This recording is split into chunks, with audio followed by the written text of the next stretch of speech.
इतनी भीड़ में भी आप खड़ी हुई तो मुझे तो बहुत खुशी हुई। क्या नाम है आपका? सर मेरा नाम निखत परवीन खान है। निखत परवीन खान, पहले तो आदाब, बहुत बहुत शुक्रिया, thank you so much for coming. इस शो में आप आई हैं, क्या करती हैं आप? मैं भी आप ही की तरह एक एंकर हूँ, जर्नलिस्ट हूँ। तो बड़ा मुश्किल दौर चल रहा है पत्रकारों पे। बहुत बहुत बहुत। पत्रकार पता ही नहीं चल रहे किधर लुढ़क जाए, कहाँ है किधर है। कोई कह रहा है कि इधर है, कोई कह रहा है उधर है, और जो बीच में खड़े हैं उनको पता ही नहीं चल रहा कि इधर भी हैं या उधर भी हैं। बड़ा मुश्किल है। तो बहुत मुश्किल काम करती हैं आप, पहले आपको बहुत बहुत शुभकामनाएं। जी बोलिए। मैं एकदम क्लियर खास चीज बताना चाहूंगी कि बात विकास की या बात मुद्दे की या बात जातिवाद की या बात जनता की, हम बताना चाहेंगे कि किसी ने कहा कि पेंशन नहीं दे रहे, किसी ने कहा कि धान खरीदी नहीं कर रहे, किसी ने कहा कि विकास में यहाँ पे कुछ मुद्दों को लेकर के तनातनी हो रही है, घोटालेबाजी हो रही है। मैं अपनी पर्सनल राय बताऊंगी। डॉक्टर रमन सिंह जी की सरकार 15 सालों में रही, विकास कार्य हुए भी और नहीं भी। इन 15 सालों में 5 साल विधायकी के भी रहे, उसमें गिनतियां नहीं है घोटालों की।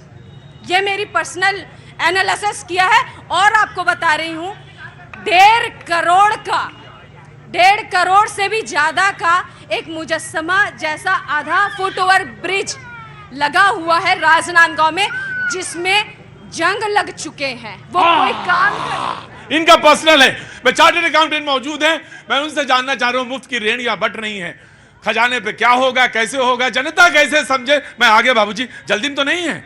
हाँ बिल्कुल जल्दी में ना होइएगा। तो ये जानना चाहती है जनता कौन से असली वादे हैं, कौन से पूरे होंगे या कौन से अगले साल 5 सालों तक ऐसे ही निलंबित रहेंगे। सर सबसे पहले तो आपने मुझे बुलाया यहाँ पे, मैं उसके लिए आपकी आभार। नहीं, आपका हक है, शहर में पहचान होनी चाहिए। और मुझे तो लगता है कि चार्टर्ड अकाउंटेंट जैसा देखा और महिला देखा तो मेरे लिए तो वही बहुत अपने आप में काबिल। शमशुल भाई आ रहा हूँ, परेशान ना हो, ना ऊबना नहीं, है ना। हाँ जी आगे आइए जी, थैंक यू। यहाँ पे मैं कोई पार्टी को रिप्रेजेंट करने नहीं आई हूँ कि मैं और कोई कमेंट भी नहीं करूँगी। बहुत कुछ यहाँ पर सुन रही हूँ तो मुझे लगता है कि बहुत कुछ निष्कर्ष सब कुछ आपको यहाँ पर मिल जाएगा। कांग्रेस भाजपा, हम बस ये चाहते हैं, हम समाज के लिए काम करते हैं, बस ये चाहते हैं कि एक ऐसा समाज मिले हमें जहाँ सब सुरक्षित हो, सुखी हो, जिस पे हम कार्य कर रहे हैं ज़्यादा से ज़्यादा युवा जुड़ सके।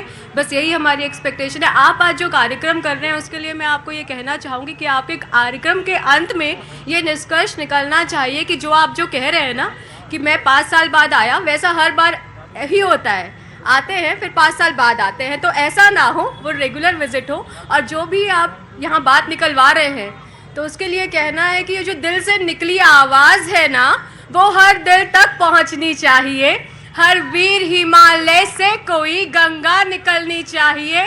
सिर्फ हंगामा खड़ा करना इनका मकसद नहीं, सिर्फ हंगामा खड़ा करना मेरा मकसद नहीं। मेरे सीने में कहीं या तेरे सीने में कहीं हो, कहीं भी आग पर ये आग लगनी चाहिए। हाँ जी। और ये सरकार बदलनी चाहिए।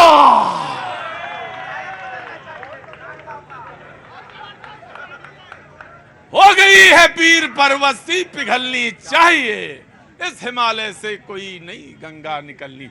लेकिन आपने पढ़ा और थोड़ा बहुत दाएं बाएं कर दिया, मुझे कोई दिक्कत नहीं हुई, लेकिन सुनने वाले सुनते हैं। जी नमस्ते, कोना पकड़े बैठे हैं आप, तो खड़े होइए हुजूर आली, बड़ी सुदर्शन मूर्ति है आपकी। क्या नाम है साहब आपका? मेरा नाम अमित खंडेलवाल है। अमित जी क्या काम करते हैं? मेरा राइस और पैडी का एक्सपोर्ट का काम है। बहुत अच्छा, बहुत बहुत शुभकामनाएं आपको। चुनाव में बहुत लोगों को प्रेरित करें, लोग वोट डालने जाएं, ये बहुत जरूरी चीज है। बाकी सब होता रहेगा। तो कुछ कहना चाहते हैं आप? बिल्कुल कहना चाहते हैं जी बोलिए। बस डॉक्टर साहब की विदाई करना है राजनांदगांव से। हो गया, बहुत हो गया, 20 साल हो गया उनको, उनकी विदाई तय है। अब उनको वापस ठाठापुर भेजना बहुत जरूरी है। कौन सा पुर? ठाठापुर, वही के रहने वाले हैं। अच्छा, ओ तो वहीं भेजना जरूरी है। बगले में बैठे हैं आप भी। अच्छा बोलिए, क्या नाम है? मेरा नाम प्रबोध गुप्ता है सर। प्रमोद गुप्ता जी क्या काम करते हैं? ट्रांसपोर्टिंग का काम है मेरा। ट्रांसपोर्टिंग का काम है जी, बोलिए साहब। ये इतने लोग जो बैठे हुए हैं डॉक्टर साहब के बारे में बुरा बुरा बोलते हैं। डॉक्टर साहब ने राजनांदगांव को चमन बना दिया। पड़ोस, अच्छा गजब कांग्रेसी, पड़ोस में ही लेके चले आओ आपने, हैं? देखो पड़ोसी में बैठा। हाँ जी, पहले ये खुद भाजपा में थे। गजब है भाई, गजब है। हाँ? गजब बेइज्जती है इनकी। अंदर आ, अंदर आ। अरे आजा, आजा, आजा, आजा, आजा, आजा, अंदर आ जा। मैं तो ढूंढता ही रहता हूँ ऐसे आदमी। क्या नाम है आपका? मोहम्मद वसीम। मोहम्मद वसीम साहब, क्या हुआ? गजब बेइज्जती हो गई जी इनकी। देखो एक बात बताएं, भैया जी कहीं के शो में ना तो किसी की बेइज्जती, ये एक हुनर है। अब भाजपा कांग्रेसी क्यों हुए ऐसा बोल रहे हैं ना, इनके पास ना प्रूफ है ना कुछ है। मेरे दादाजी लगभग 50 साल कांग्रेस में रहे हैं, मेरे पिताजी 30 साल सेवा दल में रहे और मुझे 12 साल हो गया सेवा दल। ये कह रहे हैं पहले आप बीजेपी में थे। इनसे प्रूफ मांगो ना आप। अप्रूव है, बिल्कुल प्रूफ है। अप्रूव है। अरे ये दादा पापा को गिना रहे हैं, अटल बिहारी वाजपेयी की भतीजी कांग्रेस में आ गई, इसका क्या प्रूफ चाहिए?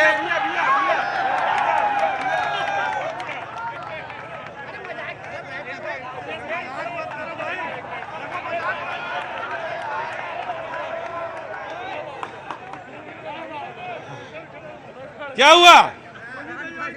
हाँ? क्या बजाते हो? दांत? अरे रखो यार, दांत यहाँ पे कुछ फंसा ही नहीं दांत में। दांत फंसे तो बताएं कुछ। जी जनाब आली, कुछ बोल रहे थे आप? हाँ जी, ये बात कर रहे हैं बदलने की और आने जाने की। इनसे पूछो भारतीय जनता पार्टी का ब्लॉक अध्यक्ष कौन सी पार्टी से आया है? एक मिनट। अबे तुम चुनाव तो नहीं लड़ रहे हो नहीं। और सबकी कुंडली तुम्हारे ही पास है। हैं? मैं तो केवल जो राम को लाए हैं हम उसके साथ हैं। शमशुल भाई जोगी पार्टी से, जोगी कांग्रेस पार्टी से आपका बहुत बहुत स्वागत है। जी जनाबे आली, मौसम तो देख लिया, अब बोलना आपको है। जी, आपका तो सबसे पहले स्वागत है और आपके कदम इतने शुभ हैं, हमारे शहर में आपने कदम रखा है। आज हमारे नेता अमित जोगी जी ने सीएम साहब के खिलाफ नामांकन दाखिल किया है। चाचा और भतीजे दोनों तो टेंशन में हैं, साथ ही साथ छत्तीसगढ़ की राजनीति में भी भूचाल आ गया है। अभी अमित जोगी जी ने अपना नामांकन भूपेश बघेल जी के खिलाफ दाखिल किया पाटन से। तो भाई चुनाव बड़ा रोचक होने वाला है। उर्जू चुनाव ही रोचक नहीं, पूरी छत्तीसगढ़। सलाम वालेकुम, कहाँ थे? यही बैठा हूँ। कहाँ? यही तो कुर्सी। यहाँ कैसे आ गए? आपने बुलाया, जो कुछ बात करना है। हैं? निर्दलीय प्रत्याशी। अच्छा, निर्दलीय प्रत्याशी हैं। अरे जब इतने लोग लड़ रहे थे तो आपको लड़ने की क्या जरूरत थी भाई? मेरे को लड़ने की जरूरत है। लड़ने की जरूरत है? जी हाँ। अच्छा, आजादी के पूरे 75 साल गुजर गए हाँ, और आज भी लोग, भाई बहन मतदाता लोग गुलामी महसूस कर रहे हैं। काहे की गुलामी? हमारे रोजगार किसी प्रकार का किसी भी अच्छा, मान लीजिए आप जीत गए तो हो सकता है, को मैं आ गया। अगर आप जीत गए तो कैसे चार्टर्ड अकाउंटेंट खड़ी हैं यहाँ पे, तो आप कैसे रोजगार लाएंगे? मैं रोजगार अपने हक का जो होगा राजनांदगांव के मतदाताओं के लिए रोजगार उपलब्ध करवाऊंगा। बहुत अच्छी बात है भाई। मैं तो ये कह रहा था 10 आदमियों के वोट डलवाते तो ज्यादा अच्छा था। कह रहा आप चुनाव लड़ना चाहते हैं तो लड़िए। मैं तो कह रहा 10 लोगों को मोटिवेट करते और कहीं भी वोट डालें, वो इससे क्या, पर वोट डालते। लेकिन कोई बात नहीं, आप चुनाव लड़िए। मैं आपको बहुत बहुत बहुत मुबारक